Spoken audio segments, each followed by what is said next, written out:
여러분 안녕하십니까? 여수 MBC 뉴스투데이입니다.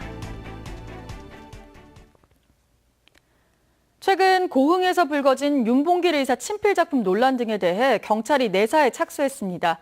이런 가운데 고흥군 의회에 대해서도 제 역할을 하고 있냐는 질타의 목소리가 쏟아지고 있습니다.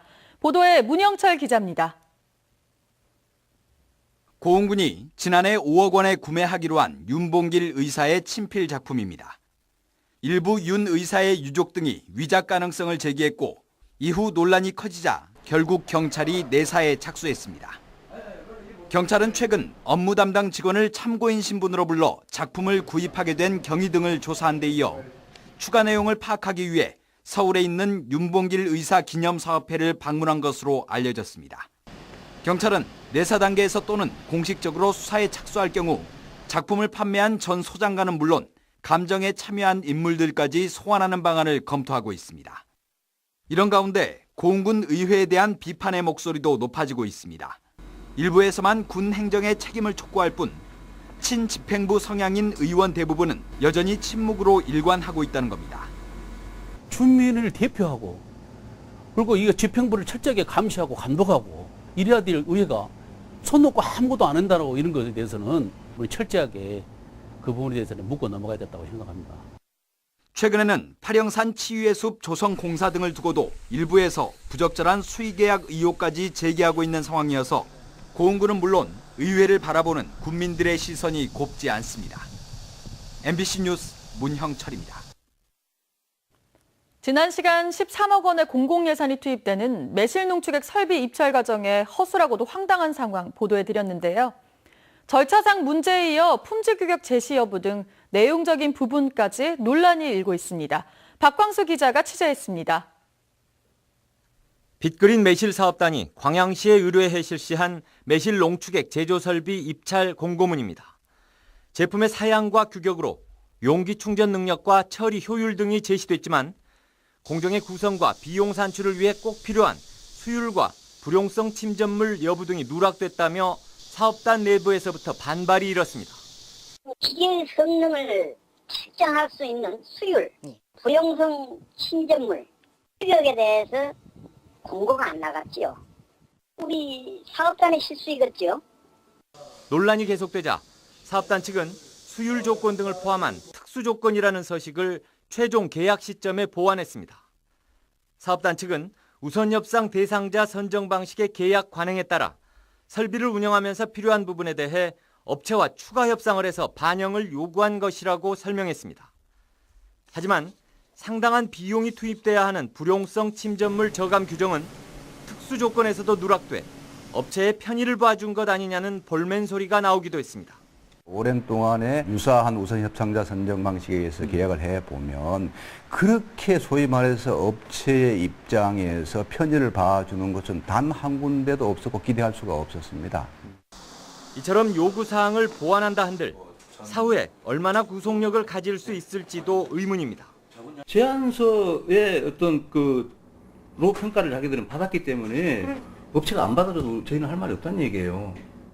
지역의 매실 유통 산업의 대안이자 핵심 시설인 대규모 농축액 제조 설비가 입찰과 계약 단계에서부터 이견과 잡음으로 표류하고 있습니다. MBC 뉴스 박광수입니다. 광양시가 전기자동차 확산을 위해 한국전력 측과 적극 협력하기로 했습니다.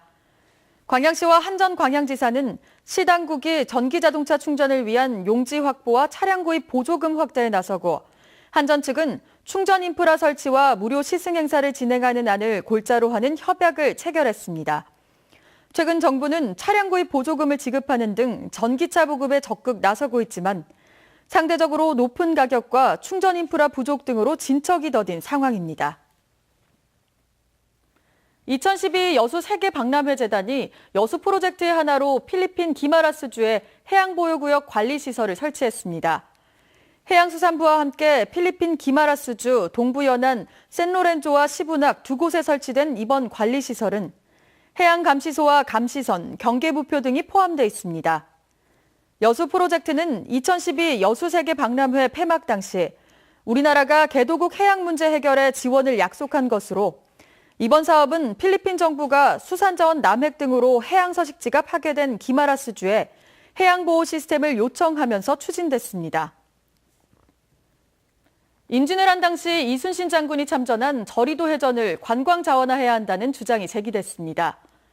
어제 고흥군에서 열린 저리도 해전 관련 토론회에서 노기욱 전라남도 문화연구소 소장은 지역 관광을 활성화하기 위해서는 저리도 대첩을 상징하는 조형물을 건립하고 역사 테마파크를 조성하는 작업이 필요하다고 강조했습니다. 저리도 해전은 임진왜란 당시 한중 연합수군이 처음으로 일본군을 상대로 벌인 해상 전투로 현재 고흥 거금도 인근에서 벌어졌습니다. 해남의 한 마을 주민들은 한날 한시에 제사를 지내는데요. 일제강점기 때 제주도로 끌려갔던 111명의 광부들이 고향으로 돌아오다 집단 수몰되는 참극이 발생했기 때문입니다. 71년 만에 합동추모제가 준비됐습니다. 문현철 기자가 보도합니다. 낯선 바다에서 억울한 죽음을 당해야 했던 옥매광산 광부들. 광부들의 한과 유가족들의 소름이 살풀이춤으로 씻겨나갑니다. 해방되던 1945년 일제의회 제주도로 끌려간 해남 옥매광산 광부들 가운데 118명이 귀향길에 집단 수몰됐습니다. 군사기지인 굴을 파는 데 동원됐던 이들 광부들은 추자도 앞바다에서 의문의 선박 화재로 변을 당했습니다. 진짜 가슴 아픈 일입니다. 이건 이대로 묻히기는 너무 억울하고 지금 유족들이 너무 나이들이 많이 드셔가지고 차차 잊어져 가고 있거든요. 이 사건 이후 마을 주민들이 같은 날 제사를 지내는 기막힌 일이 지금까지 이어져 왔습니다. 사건 발생 71년 만인 올해 처음 지역 주민들의 성금과 예술인의 재능 기부로 합동추모제가 치러졌습니다. 고령화되고 여기 지역에 살지 않으신 분들이 많고 그래서 제를 지내는 게 중단될 위기에 놓였다는 말을 듣고 이번에는 저희 항산면과 문내면 면민들이 자발적으로 뜻을 모아서 이렇게 제를 모시게 됐습니다. 나라를 되찾았다는 기쁨도 잠깐. 고향을 목전에 두고 유명을 달리한 118명의 옥매광산 광부들. 진상을 밝히기 위한 학술 발표회와 추모비 건립도 추진되고 있습니다. MBC 뉴스 문현철입니다. 광주 지역 아파트 시장이 뚜렷하게 침체 국면에 접어든 것으로 보이는데요. 이런 가운데 분양시장도 점차 양극화하는 모습입니다. 정용욱 기자입니다. 광주 남구 효천 1지구의 한 아파트 견본주택입니다.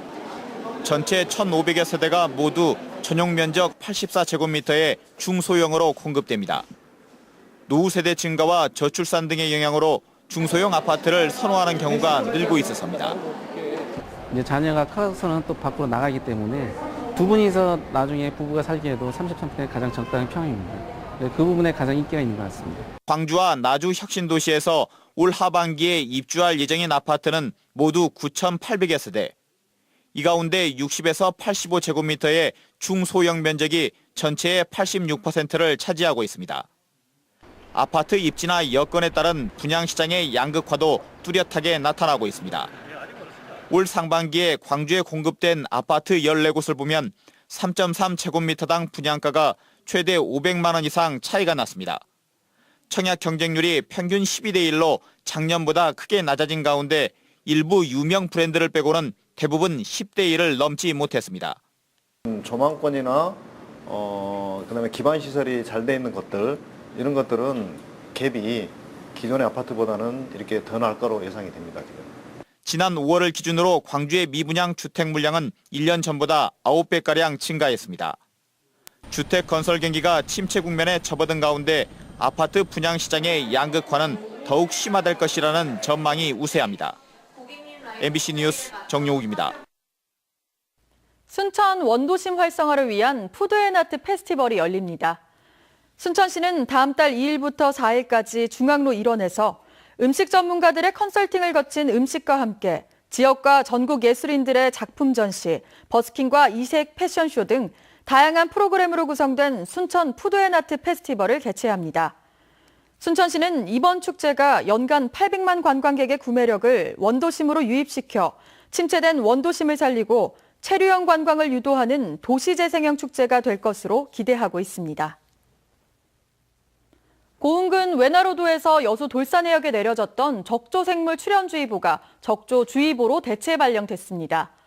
국립수산과학원은 적조가 나타난 해역의 수온이 26도, 염분 농도는 32 PSU 이상으로 양식장 산소 발생기를 가동하도록 했습니다.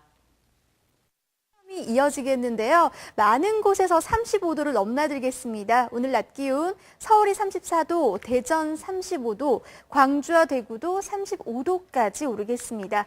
이번 주말에도 찜통 더위는 이어지겠는데요. 내일은 서울이 34도, 모레도 33도 선까지 오르겠습니다. 하늘에는 구름이 많이 끼는 가운데 자외선이 매우 강할 것으로 예상되니까요. 나들이 가실 때 모자나 선글라스 챙겨서 나가시는 게 좋겠습니다. 현재 구름 영상 입니다. 시야는 대체로 무난하게 트여 있는데요. 중부지방을 중심으로 구름이 다소 끼어 있습니다. 오늘도 동해상에 위치한 고기압의 가장자리에 들겠습니다. 전국적으로 구름 많이 끼는 가운데 오후에는 대기가 불안정해지면서 경기 북부와 영서 북부, 제주도를 중심으로 소나기가 내리겠고요. 소나기가 내리는 지역에서는 벼락이 치거나 돌풍이 부는 곳도 있겠습니다.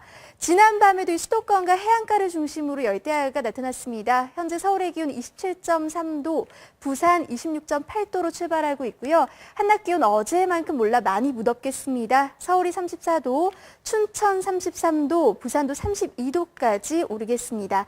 당분간 구름 많이 끼는 가운데 곳곳에 소나기가 지나겠고요. 다음 주 중반부터는 열대야가 사라질 것으로 보입니다. 한낮 기온도 30도 안팎으로 기온이 조금씩 떨어질 것으로 전망되고 있습니다. 내시였습니다.